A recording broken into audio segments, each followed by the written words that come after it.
오늘 함께 보실 하나님의 말씀은 요한계시록 11장에 있는 말씀입니다. 1절부터 6절에 있는 말씀까지 우리 함께 한 목소리로 합독하도록 하겠습니다.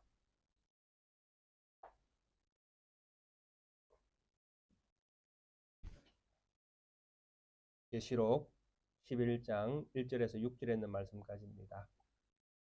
또 내게 지팡이 같은 갈대를 주며 말하기를 일어나서 하나님의 성전과 제단과 그 안에서 경배하는 자들을 청량하되 성전 바깥 마당은 청량하지 말고 그냥 두라. 이것은 이방인에게 주어선적 그들이 거룩한 성읍 42달 동안 짓밟으리라.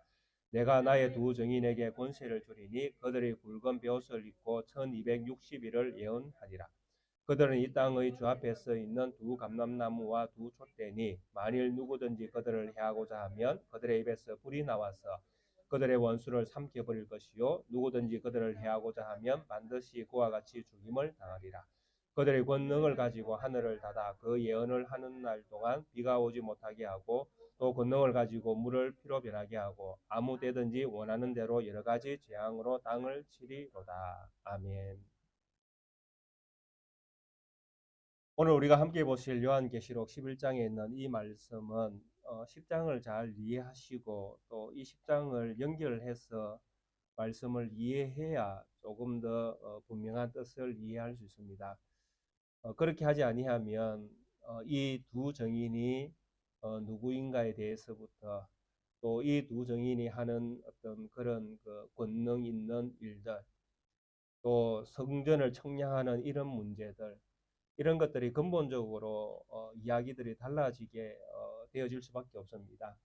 그래서 성경은 문맥을 따라야 되고 또 신학을 따라야 되고 또 어떤 그 하여튼 그 구속의 어떤 역사 가운데에 어떻게 이 말씀이 또 성취가 되어 가고 있는지, 그래서 이런 여러 가지 어떤 것들을 고려해서 이렇게 문법, 역사, 구원의 어떤 그 또 말씀 이런 것들을 이제 이해하면서 이 본문들을 해석을 해야 되는데, 이제 자칫 잘못해서 어떤 한 구절만 떼놓고 성경을 해석을 시도하면 어리석은 또 산으로 갈 수밖에 없는 이런 해석들이 나오게 되어집니다. 그래서 한국 교회에서 가장 많은 문제를 일으켰던 성경 본문의 어떤 그 한 부분이 오늘 본문에 나오는 두 감람나무에 대한 이야기들이었습니다. 그래서 이 두 감람나무가 도대체 누구인가라고 할 때에 뭐 주로 이단 사상을 가진 사람들이 이 본문에 어떤 나오는 이 두 감람나무들을 자기 자신에게 이제 적용을 시켜서 내가 요한계시록 11장에서 말하는 감람나무다 이렇게 주장을 하고, 그에게 무슨 큰 권세가 주어진 것처럼 오늘 우리가 읽었던 5절 6절에 나오는 권세들처럼 자기만이 그런 권세를 부릴 수 있는 것처럼 해서 사람들을 미혹하고 모으고 또 그 모은 사람들을 또 미혹시켜서 또 물질의 어떤 그런 충족함을 누리고 또 사람을 이렇게 제어해서 자기가 원하는 방향으로 사람들을 이렇게 이끌어가고 뭐 이렇게 해서 교회 안에서 참 많은 문제들을 일으키는 것들을 우리의 어떤 교회 역사 속에서도 일어났었고 또 지금도 계속되고 있는 것이 이런 현상의 한 부분이 아닌가라는 생각을 해봅니다. 그래서 오늘 우리는 지난번에 우리가 먼저 앞서서 보았던 10장의 내용을 잘 이해하신 이후에 이 11장에 있는 말씀이 그 이해의 바탕 속에서 어떻게 연결되어져 가고 있는가 하는 이런 어떤 맥을 잘 이렇게 따라오셔야 이런 어떤 말씀이 이 말씀을 하려고 이런 본문의 어떤 기록이 우리에게 주어졌구나라고 이해가 되어지고, 그렇게 잘 이해가 되어져야 또 우리가 미혹을 받지 않는 그런 어떤 또 분명한 신앙을 우리가 유지할 수 있게 되어지는 것입니다. 그래서 우리가 10장을 뭐 간략하게 다시 한번 정리를 해보면 10장에서는 예수님, 이제 성계하신 예수님의 모습으로 다른 힘센 천사가 등장을 하셨고, 그 천사가 바다와 땅을 밟고 있었는데 그 바다와 땅을 밟고 있는 그분의 역할이 이제 사역이 손에 들려져 있는 펼쳐져 있는 두루마리의 그 내용대로 사역을 할 것인데 그것이 어떤 사역이었는가로 하니까 그분이 하고 있는 행동 속에 나타나 있었다라는 것입니다. 땅과 바다를 밟고 있는 그 모습 속에서 유대인들이 살고 있는 팔레스타인 땅과 또 이들을 침공해서 이제 평정 또 심판의 도구로 사용되어지는 로마 그를 이 로마를 통한 온 세상 이 세상에 대한 심판의 어떤 행위를 그 성기하신 예수님께서 사역을 통해서 하신다라는 것입니다. 그리고 이 사역이 끝나면 이 펼쳐진 내용, 구약으로부터 계속 전해졌던 복음처럼 모든 것들이 심판당한 다음에 새로운 성도의 나라가 세워진다라는 것. 그래서 이런 새로운 성도의 나라를 세우기 위해서 지금 누가 부름을 받고 있습니까? 세례 요한이 요한이 지금 부름을 받고 있는 것, 사도 요한이 지금 부름을 받고 있는 것입니다. 그리고 그에게 펼쳐진 책을 주어서 먹게 하면서 그가 이제 복음을 온 세계로 전파하는 그 사역에 이제 그가 서임을 받게 되어지는 것이죠. 그래서 사도 요한을 통해서 이제 복음이 온 세상으로 이제 기록된 요한계시록이 이제 세상으로 이제 이렇게 흘러가게 되어지는 것입니다. 그래서 이 복음이 흘러가는 이곳에서는 이제 구원과 심판이 동시에 일어나는 이런 현상들이 일어나는데 이 현상을 이제 그 요한에게 이 사명을 준 말씀에 이어져서 오늘 11장 1절에서 이런 이제 요한이 복음을 전하는 이제 온 백성, 나라, 방언, 임금에게까지 복음을 전하는 예언의 사역을 하는 이런 어떤 사역의 그 사역자로서 이제 부름을 받고 이제 보냄을 받는 것입니다. 그리고 이 말씀에 이어서 11장 1절에 뭐라고 이야기하는가 하면 또 내게 지팡이 같은 갈대를 주며 말하기를 일어나서 하나님의 성전과 제단과 그 안에서 경배하는 자들을 청량하되 성전 바깥 마당은 청량하지 말고 그냥 두라. 이것은 이방인에게 주었은즉 그들이 거룩한 성을 42달 동안 짓밟으리라 라고 이제 시작이 되어집니다. 복음을 전하는데 복음을 전하는 사명을 받은 직후에 뭐라고 말씀합니까? 네가 성전을 청량하라는 이런 명령을 받습니다. 그래서 이 말씀이 왜 갑자기 등장하는가 하면 방금 제가 말씀드린 것처럼 요한이 복음의 말씀을 가지고 예언의 사역을 온 세상에 전하게 되어집니다. 그러면 이 말씀으로 인해서 세상에는 두 부류의 사람이 이제 태어날 수밖에 없습니다. 한 부류는 하나님의 은혜로 믿음 안에 하나님의 나라로 부름을 받는 사람. 또 한 사람은 하나님에게 심판을 당할 수밖에 없는 심판당하는 자로서 나올 수밖에 없는 것입니다. 그래서 세상에는 이제 요한이 전하는 복음의 메시지를 통해서 두 부류의 사람이 나타나게 되어지는데 그것을 미리 보여주는 것이죠. 자, 이 너의 사역을 통해서 먼저는 온전히 하나님의 자녀로 부름을 받는 사람들이 생긴다. 그래, 그들을 11장 1절에서 청량이라는 단어, 성전을 청량하는 것으로 이제 보여주시는 것입니다. 이런 사람들이 세상에 있다라는 것과 또 이런 나라가 이미 생겼다는 것을 보여주시는 것입니다. 왜냐하니까 요한계시록에서 우리가 지금 그 말씀이 이제 인을 떼고 또 나팔이 불려지고 앞으로 이제 장차 이제 대접이 또 이렇게 등장하게 되어지는데 이런 어떤 그 현상들이 심판을 불러오는 그런 어떤 말씀들이 계속적으로 반복된다라는 것입니다. 그런데 이런 심판이 세상에 오게 되어지는 이유가 무엇이냐 하니까 이 세상에서 하나님의 말씀을 따라 살아가는 사람들, 즉 하나님의 자녀들이 세상에 있는 세상 사람들에 의해서 끊임없이 핍박과 환난과 또 어떤 살 수 없는 어떤 상황까지 이렇게 몰리는 이런 일들을 많이 당하면서 죽어갔다, 순교해 갔다라는 것입니다. 그래서 순교해 가는 이런 상황이 심판을 불러오는 상황과 함께 엮여져 있었다라는 것입니다. 그래서 이런 엮여져 있는 상황 속에서 항상 어떤 사람이 항상 있었는가 하면 하나님의 백성이 항상 남아 있었다라는 것입니다. 앞서 우리가 보았던 그 심판의 행위 가운데서도 먼저 하나님의 자녀로서 하나님 나라에 가 있었던 사람들이 있었잖아요. 그 사람들이 하나님 앞에 단식하면서 구했던 내용들이 무엇이었습니까?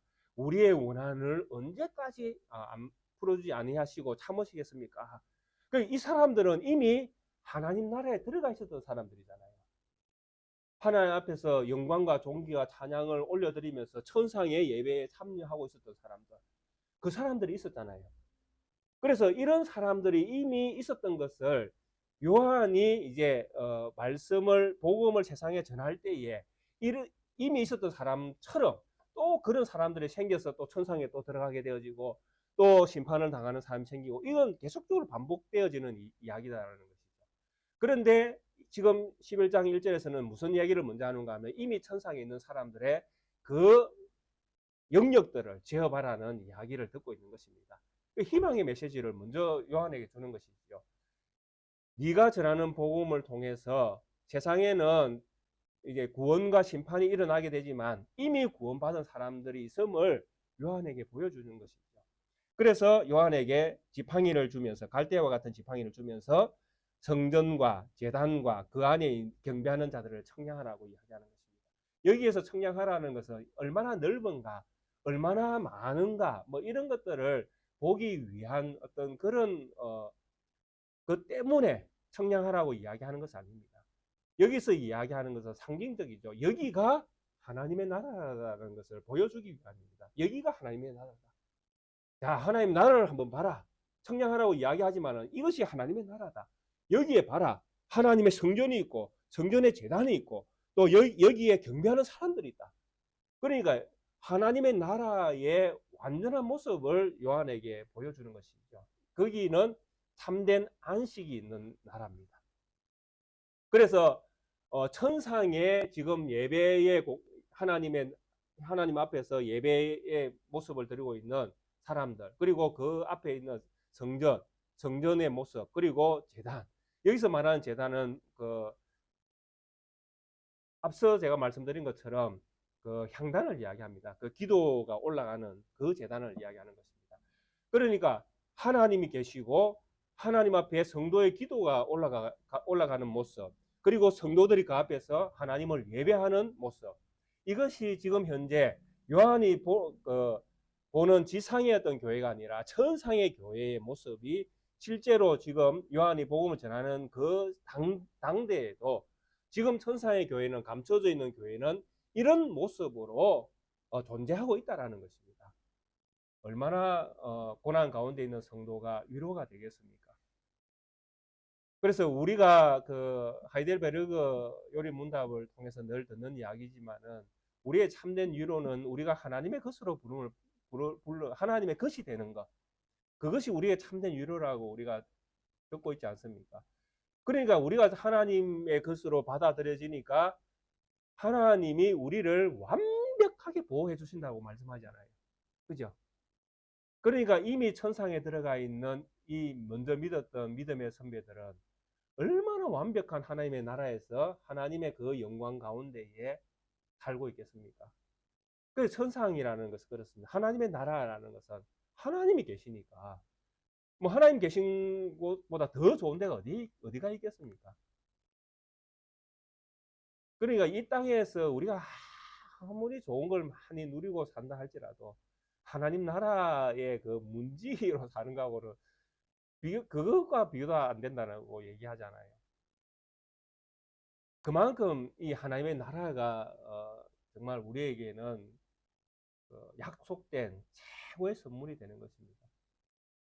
그래서 이 요한에게 이 하나님 나라를 먼저 청량하도록, 그래서 하나님의 나라의 그 현상을 먼저 보도록 그렇게 요한에게 말씀하시는 것은, 요한이 복음을 들고 나가서 핍박을 당하게 되어지고 환난을 당하게 되어지고 심지어 죽음을 당하게 되어질 거 아닙니까?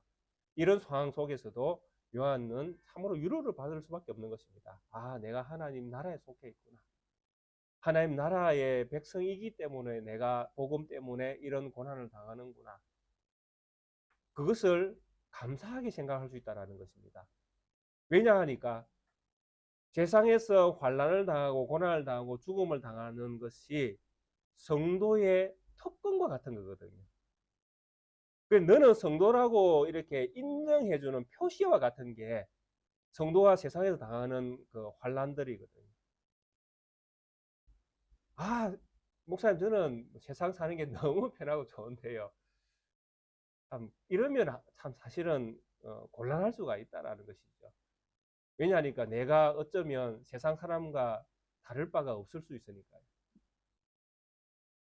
그게 우리가 세상과 다르게 살아가는 것 때문에 우리는 세상으로부터 여러 가지 힘든 상황을 이렇게 받을 수밖에 없게 되어 있습니다. 근본적으로. 그래서 요한에게 이런 어떤 미래의 어떤 이야기들이 이제 요한에게 일어날 이야기들 속에서 이미 요한은 이제 위로를 받고 시작을 하는 것입니다. 그리고 2절에 보니까 성전 바깥마당은 청량하지 말고 그냥 두라. 이것은 이방인에게 주어선적 그들이 거룩한 성을 42달 동안 짓밟으리라. 똑같은 성전인데 똑같은 성전입니다. 거룩한 성전이잖아요. 여기도 거룩한 성 이렇게 되어 있는데 여기는 반대로 1절에서는 너무나 하나님 천상의 예배를 드리고 있는데 이 2절은 갑자기 핍박의 장소로 바뀌어져 버립니다. 그래서 이 2절이 무엇을 이야기하고 있겠습니까? 바로 이 지상의 교회를 이야기하는 것입니다. 지상의 교회는 지금 현재 우리는 요한이 전해야 될 복음을 가지고 나가는 유대, 팔레스타인 땅, 또 뭐 그 이상 온 세계 이렇게 나아갈 때에 생겨나는 교회의 현상은 지금 이런 상황인데. 그러니까 요한에게 첫 번째 천상을 보여준 것은 말씀을 가진 자가 누리는 최고의 영광을 먼저 보여주고, 두 번째는 이 영광을 얻기 전에 지상의 교회는 어떤 상황을 맞이할 수밖에 없습니까? 힘들고 어렵고 또 위험한 길을 걸어갈 수밖에 없는 것입니다. 그런데 이 힘든 상황을 걸어가는 이 기간을 42달이라고 이렇게 표기를 해놨습니다. 3년 6개월입니다. 42달. 이것이 나중에 1260일과 똑같은 숫자로 이렇게 이제 날수로도 이게 표기되어 있는데요. 이런 어떤 3년 6개월이라는 이 기간이 이방인들에게 이제 교회가 짓밟힘을 당하는 기간으로 이렇게 2절에서 말씀을 기록을 하고 있습니다.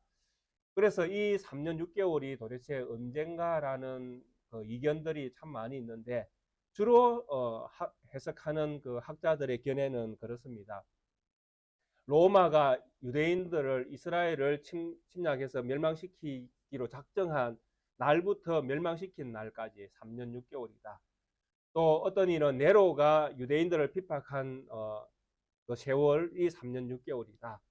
뭐 이런 어떤 의견들이 뭐 대부분 많습니다. 그래서 저는 이제 요한계시록을 해석해가는 이런 그 상황 속에서 저는 뭐 전자를 많이 이렇게 인정을 하는 편입니다. 로마가 유대인들을 이스라엘을 침략하기 위해서 준비하고 멸망시킨 그 세월. 그래서 AD 70년까지 3년 6개월 동안 이스라엘 백성을 침략했던 그 기간을 저는 3년 6개월로 이렇게 보는 견해입니다. 그래서 이 3년 6개월 동안 이 유대인들 땅을 이 로마 세력이 엄청나게 이제 짓밟게 되어지는 것이죠. 그 속에는 물론 하나님의 교회, 복음을 전하는 자들로 인해서 하나님의 백성들이 뭐 생겨나는 것은 당연합니다. 그래서 이런 어떤 상황들이 이제 생겨날 것을 미리 이제 보여주는 것입니다. 그리고 여기에서 이제 어떤 사람이 나옵니까? 두 정인이 나옵니다. 3절에 보니까 내가 나의 두 정인에게 권세를 주리니 그들이 굵은 베옷을 입고 1260일을 예언하리라. 이 1260일과 3년 42달 3년 6개월은 이 요한계시록에서 같은 기간을 이야기하는 숫자입니다. 그래서 이 두 정인이 예언을 합니다. 3년 6개월 동안 예언을 하는데 무엇을 입고 예언을 하는가 하면 베옷을 입고 예언을 합니다. 그래서 이 베옷을 입었다라는 것은 성경에서 항상 우리에게 무엇을 먼저 전제로 이 낱말을 사용하는가 하면 회개의 심정을 가지고 있음을 보여주는 단어입니다. 베옷을 입는다라는 것은 회개의 심정을 가지고 있는 그런 것들을 표현할 때에 이 단어들이 등장합니다. 특별히 마태복음 11장 21절이라든지 누가복음 10장 13절에 보면 똑같은 말씀입니다. 똑같은 말씀인데 마태복음 11장 21절에도 보면 베옷을 입고 회개하지 아니하는 회개해야 되는 이런 상황들이 예루살렘에 나타나게 되어지는 이런 것들을 보게 되어집니다. 그래서 이 두 증인이 예언을 하면서 무엇을 예언합니까? 이 복음을 가지고 회개하고 돌아올 것을 이제 예언을 하는 것이죠. 복음이라는 것이 그렇지 않습니까? 우리가 이미 보았던 이 복음의 메시지가 무엇입니까? 오직 예수 그리스도가 우리의 구세주됨을, 그분에게 참 생명이 있음을, 그분이 하나님의 아들임을 증언하는 것이잖아요. 그래서 유대인들에게 너희가 기다리던 메시아가 바로 이 예수 그리스도다. 그러니까 이 예수 그리스도를 믿어야 너희가 구원을 받고 하나님의 나라로서 새롭게 태어난다. 그런데 유대인들이 이것을 믿지 않았지 않습니까? 예수는 무슨 나사렛에서 무슨 선한 것이 나올 수 있단 말이냐? 그는 죄인 중에 죄인이다. 왜 하나님을 모독했다고? 지가 무슨 사람이면서 지가 하나님이라고 얘기를 하고 다니냐? 이런 어떤 유대인들의 시각은 이런 시각을 벗어나지 못했다라는 것입니다. 그런데 이런 곳에 이제 두 증인이 나가서 회개의 복음을 전하는 것입니다. 그런데 회개의 복음을 전하는 이런 권세를 가지고 이들이 회개의 복음을 전하는데 이 사람들이 두 증인입니다. 그리고 4절에는 그들을 이 땅에 주 앞에 있는 두 감람나무와 두 촛대니라면서 두 증인이 두 감람나무고 또 두 촛대라는 표현을 씁니다. 그래서 이 촛대는 그 앞에서 우리가 보았던 예수님께서 7 촛대를 붙들고 계시지 않습니까? 그래서 촛대는 분명히 교회인 것을 이미 말씀을 해놓았습니다. 그리고 두 감람나무는 스가랴서 4장에 등장하는 두 감람나무로 우리가 먼저 이해를 할 수밖에 없습니다. 그러니까 스가랴 4장에 두 감람나무가 있고 또 그 요한계시록에 이미 우리가 보았던 말씀 속에서 예수님께서 7 금촛대를 붙들고, 그래서 금촛대는 무엇이냐고 할 때 하나님께서 7 교회다 이렇게 말씀을 하셨거든요.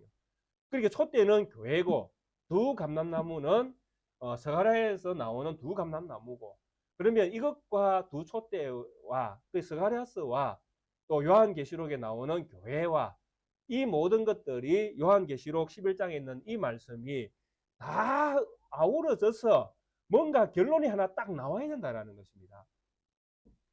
그래서 이 말씀을 결론이 나올 때에 우리는 두 감람나무가 무엇이며, 두 감람나무가 두 촛대니까요. 결국은 교회인데 이 교회를 이야기하는 이 핵심의 결론에 도달할 수밖에 없는 그런 어떤 그 성경의 흐름을 우리가 찾아내야 된다는 것입니다.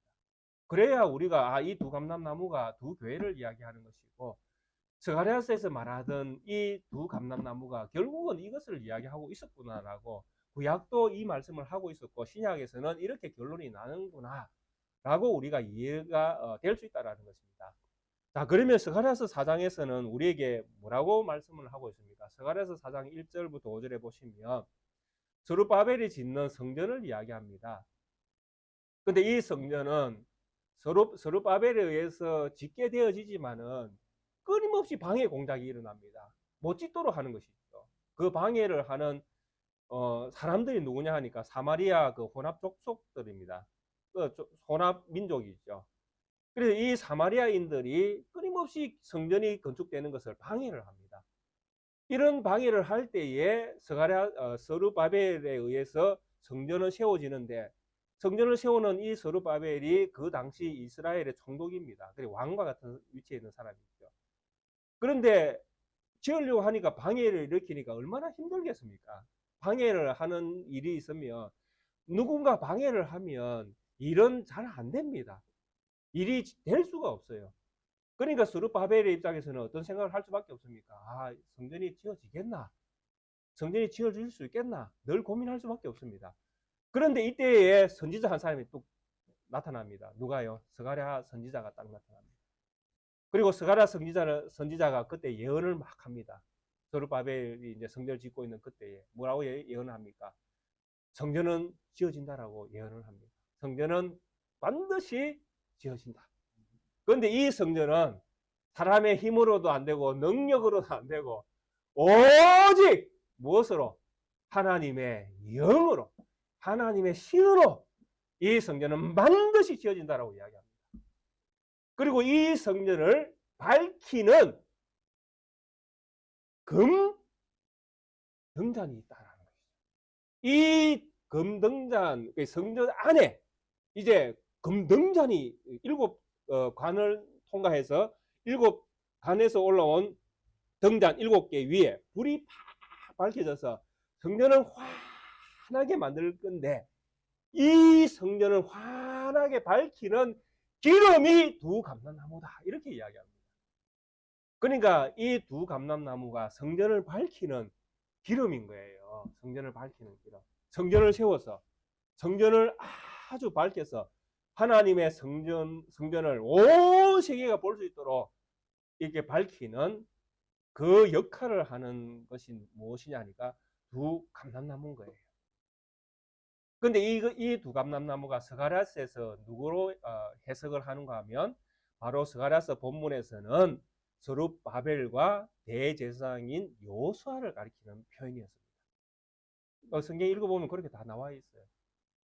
그러니까 이 스가랴서가 말하는 두 감람나무는 왕인 스룹바벨 그리고 대제사장인 여호수아를 가리키는 표현이었습니다. 이 두 사람이 누구를 성전을 환하게 성전을 성전답게 만드는 것입니다. 자, 그러면 스룹바벨은 누굽니까? 왕입니다. 여호수아는 대제사장입니다.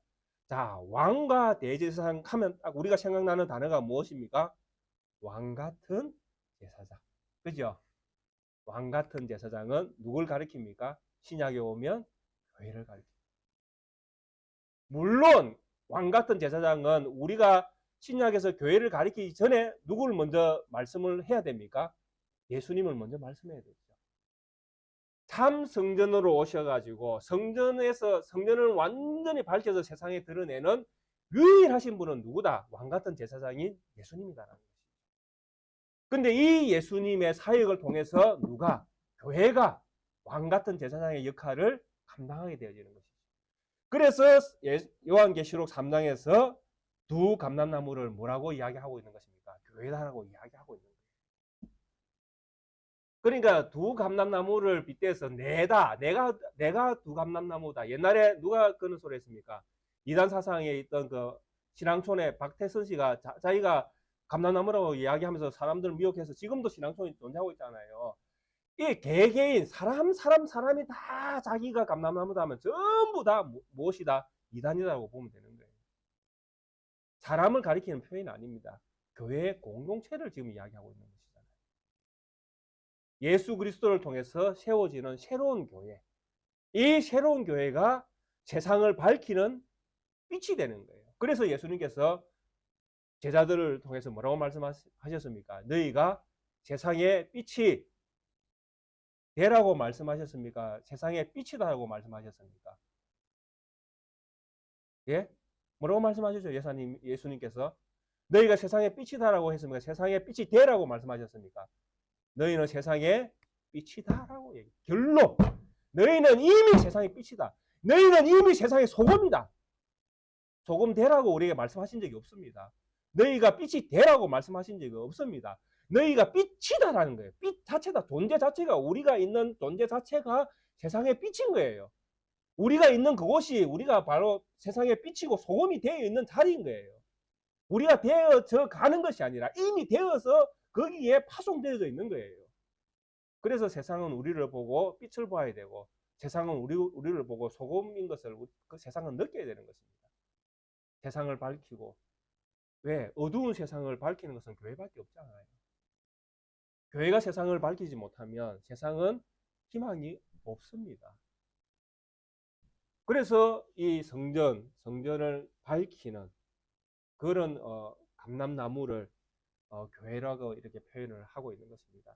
그래서 여기서 그 두 감람나무와 두 촛대는 같은 동의어입니다. 이 꼬르로 이렇게 놓고 보셔야 됩니다. 두 감람나무가 따로 있고 두 촛대가 따로 있는 것이 아니라 두 개가 하나로 표현되어지는 단어입니다.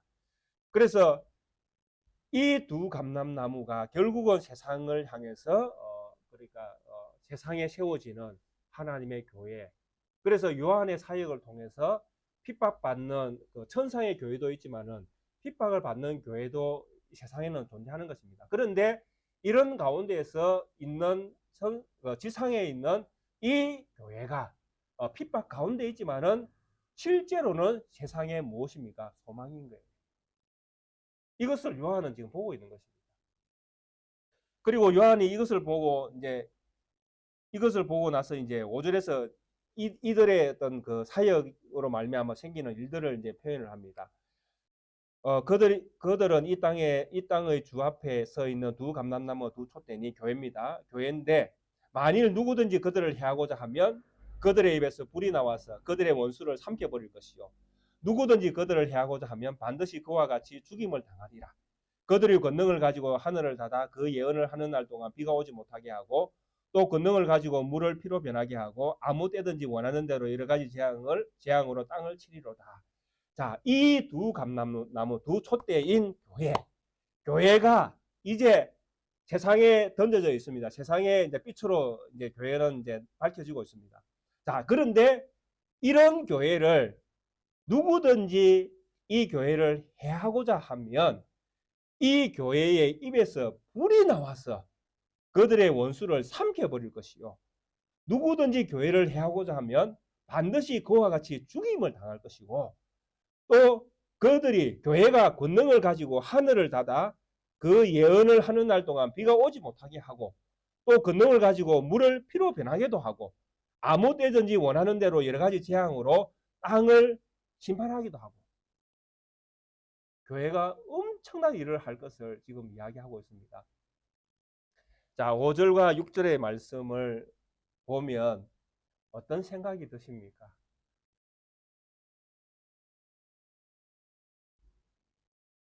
이 말씀, 교회에게 이런 권세가 있는 그런 어떤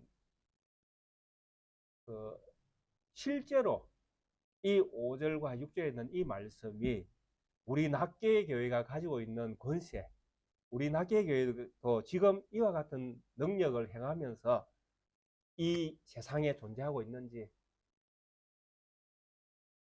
이 말씀처럼 우리 교회가 이런 교회인지, 이 말씀이 그대로 우리에게 적용되어지는 말씀처럼 우리가 받아들여서 우리 교회가 맞아 이런 교회야 라고 긍정이 되십니까? 아멘이 되십니까? 어떻습니까? 그래서 이게 참 성경이라는 건 그렇습니다. 하나님께서 우리에게 분명히 밝혀 주신 말씀인데 이 말씀이 이제 문자로 기록되어져 있는 말씀이다 보니까 해석이 이제 필요하게 되어지는데 이 해석을 이제 자의적으로 해석을 할 수도 있고 또 하나님의 뜻을 따라 해석을 한다고 할지라도 앞에 있는 사람의 역량이 부족해서 또 그것을 다 밝혀드릴 수도 없는 상황이 생깁니다. 왜냐하니까 제가 하나님이 아니니까요. 그러니까 하나님의 마음을 제가 뭐 어떻게 다 알겠습니까? 그리고 하나님께서 어떤 목적으로 이런 글들을 쓰셨는지 제가 어떻게 다 알겠습니까? 그래서 미련함을 가지고 있는 인간이 우둔함을 가지고 있는 또 이런 지혜가 부족한 인간이다 보니 모든 말씀들을 다 그대로 해석해 드릴 수 있는 능력이 다 안 된다라는 것입니다. 그래서 5절과 6절에 있는 이런 말씀들을 보면 이제 벽과 같이 느껴지는 경우가 생깁니다. 분명히 교회는 이와 같은 능력을 가지고 있다고 말씀을 하시는데 그러면 진짜 하나님께서 세운 이 지상의 교회들이 이런 능력을 지금 행하고 있는가? 근데 문제는 여기서 보면 이 능력들을 행하는 이 5절과 6절의 내용을 보면 딱 사람이 생각나야 됩니다. 이 내용을 보면 이 사람을 이야기하고 있구나. 이 사람을 이야기하고 있구나. 딱 생각이 나야 됩니다.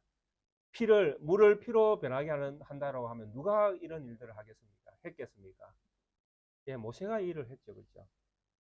그 다음에 하늘을 달아서 비를 오지 않게 만든 사람이 있죠. 이 이야기를 누가 생각납니까? 예, 엘리야가 생각나야 되죠. 그래서 구약에서 이런 일들이 일어난 것은 철저하게 하나님이 거기에 계셨던 이야기입니다. 하나님이 계시니까. 하나님이 모세와 함께 계시니까. 하나님이 누구와 함께 계시니까. 엘리야와 함께 계시니까 이 일들이 일어난 거 아닙니까? 그렇죠? 그러면 이 5절과 6절에 있는 이 말씀을 이렇게 교회가 이런 권세를 행할 수 있다라고 이야기하면 가장 궁극적으로 무엇을 우리가 먼저 이해해야 되는가 하면, 교회에 누가 계시는구나. 하나님이 함께 하시는구나. 이것이 가장 먼저 전제가 되어야 된다는 이야기입니다. 하나님이 어디에 계시다? 교회 안에 계시다는 거예요. 우리는 우리 하나님이 어디에 계십니까? 라고 하면, 오늘 우리가 함께 읽는 기도문 속에도 그렇게 있지 않습니까? 하늘 위에도 계시고, 지금 우리 가운데도 계신 하나님이라고 제가 그렇게 우리가 함께 기도문을 하고 있지 않습니까? 그렇게 했던 이유 중에 한 가지가 뭐냐 하니까, 우리가 하늘에 계신 우리 아버지요 이렇게 이야기하고 하다 보면 자칫 잘못하면 하나님은 우리와 많이 떨어져 계신 분으로 오해할 수가 있다는 것입니다. 하나님이 나와 함께 하심을 정말 우리가 친근하게 느끼고, 우리가 믿음으로 이 말씀을 받아들이고, 우리가 믿음으로 하나님이 나와 함께 하심을 정말 깊이 이해하고 깨닫고 믿음을 가지고 살아간다면 우리는 정말 세상 살기가 힘들 수도 있다는 것입니다.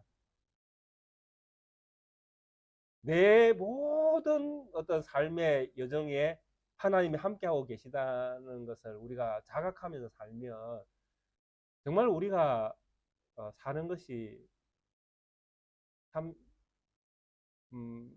어려울 수도 있지 않겠습니까? 그죠?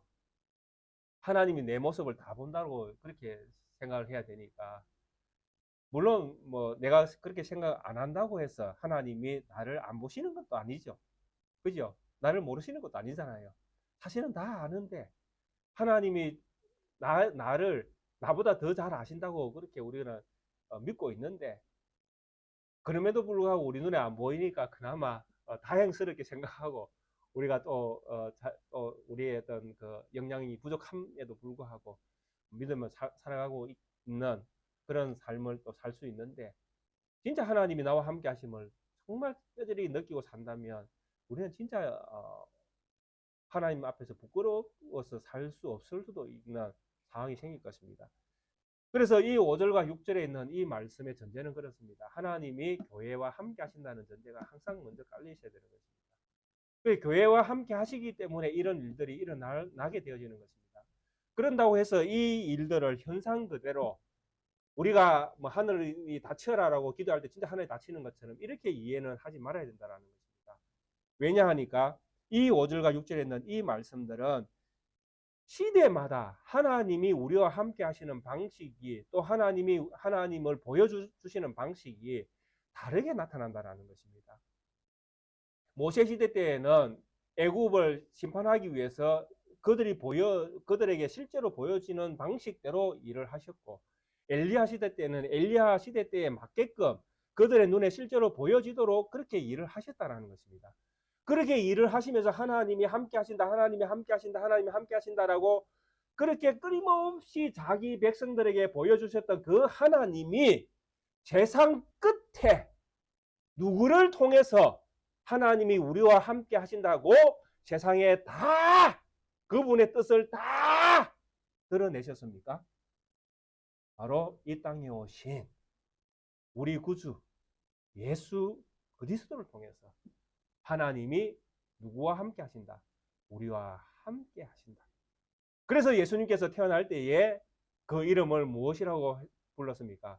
임마누엘이라 하리라. 그 뜻은 하나님이 우리 가운데 계시다. 그래서 하나님이 이제 우리 가운데 계시는 방식이 옛날에는 이적과 같은 일들을 통해서 하나님이 그곳에 계신 것을 보여주셨지만 지금은 예수 그리스도를 통해서 하나님이 우리와 함께 하심을 세상 끝에 말씀해 주셨다는 것입니다. 그리고 그분이 가시면서 뭐라고 말씀하셨습니까? 내가 가면 보혜사 성령을 보내서 내가 너희 안에, 너희가 내 안에, 내가 아버지 안에 있는 것을 너희가 알게 되리라. 그러면서 다시는 우리에게 다시 하나님이 함께 우리와 함께 하심을 누구를 통해서? 성령을 통해서 말씀하시겠다고 약속해 주셨다는 것입니다. 그러므로 우리는 성령 안에 있습니다. 맞습니까? 성령님이 우리와 함께 하십니다. 믿습니까? 그러니까 우리에게는 이제 삶의 방식, 우리의 삶의 방식에 맞는 하나님의 나타나심이 있어야 되는 것이죠. 그것은 성령님이 일하시는 방식이 이제 우리가 사는 세상에서 하나님이 우리와 함께 하시는 방식으로 이제 우리를 통해서 나타나게 되어질 것입니다.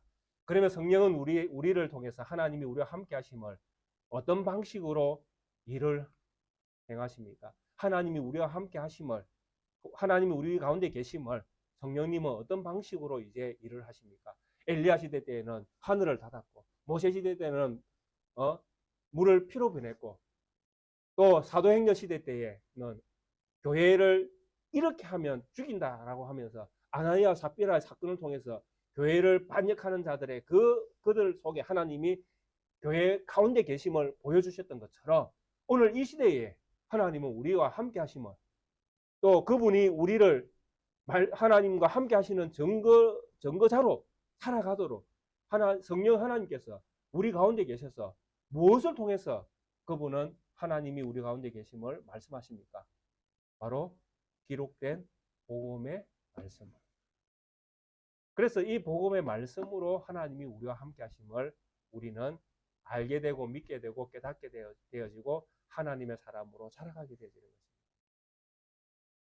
꼭 내 안에 내가 입을 열어 기도해서 하늘 문을 닫아야 하나님이 나와 함께 하시는 것이 아니라, 내가 물을 피로 바꿔야 하나님이 나와 함께 하시는 것이 아니라, 복음의 메시지가 믿어지고 복음의 메시지가 깨달아지고 복음의 말씀을 따라 내가 살고자 하는 믿음의 어떤 그 바른 선한 의지들이 내 안에서 일어날 때에 내가 하나님의 자녀구나, 하나님이 나와 함께 하시는구나. 오늘도 우리 예배를 통해서 말씀하시는 그 말씀 하나가 내 심령밭에 새겨지는 걸 보니까 내가 하나님의 자녀구나, 이게 깨달아지는 것이죠. 이것이 하나님이 우리와 함께 하시는 방식입니다. 이런 교회를 누가, 세상이 감당할 수 없다라고 보여지는 것이 5절과 6절의 말씀입니다. 믿으십니까? 예, 교회는 세상이 감당할 수 없습니다. 천상에 있는 교회를 세상이 감당할 수 없잖아요. 하늘에 있는데 어떻게 감당해내겠습니까? 근데 이 하늘에 있는 교회가 잠깐 세상에서 환난을 당할 수는 있습니다. 그죠? 그러나 이 환난을 당하는 이 교회조차도 이 세상이 감당할 수 없다라는 것입니다. 그것을 5절과 6절이 우리에게 보여주고 있는 것입니다.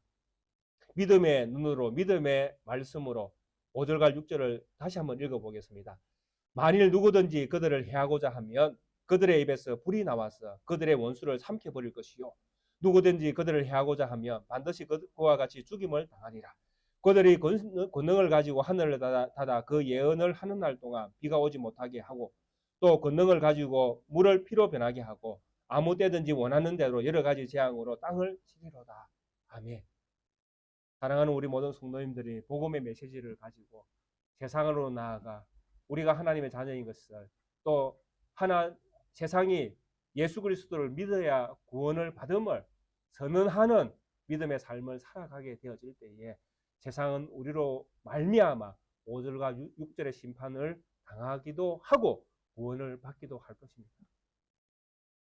회개하고 돌아오는 심령 속에는 이 5절과 6절이 성취가 되지 않겠지만은, 회개하지 않는 그 영혼들에게는 5절과 6절의 말씀처럼 그들이 심판을 당할 수밖에 없을 것입니다. 우리 입에서 나오는 불은 심판의 불을 이야기하는 것입니다. 이런 권세를 하나님께서 교회에게 주셨습니다. 우리는 그런 교회로 부름을 받았고 그 권세를 가지고 세상에서 빛과 소금으로 살아가고 있는 것입니다. 사랑하는 우리 낙계교회 모든 성도님들에게 하나님의 권능을 허락해 주셨습니다. 그 권능을 가지고 한 주간 세상에서 승리하는 믿음의 백성으로 살아가시고, 하나님께서 우리 모든 성도님들의 삶의 입술에 하늘의 권세를 주셨음을 기억하시고 그 권세로서 세상을 이기며 살아가는 우리 모든 성도님들 되시기를 주의 이름으로 축원드리겠습니다. 함께 찬송가 341장을 찬양 드리시겠습니다.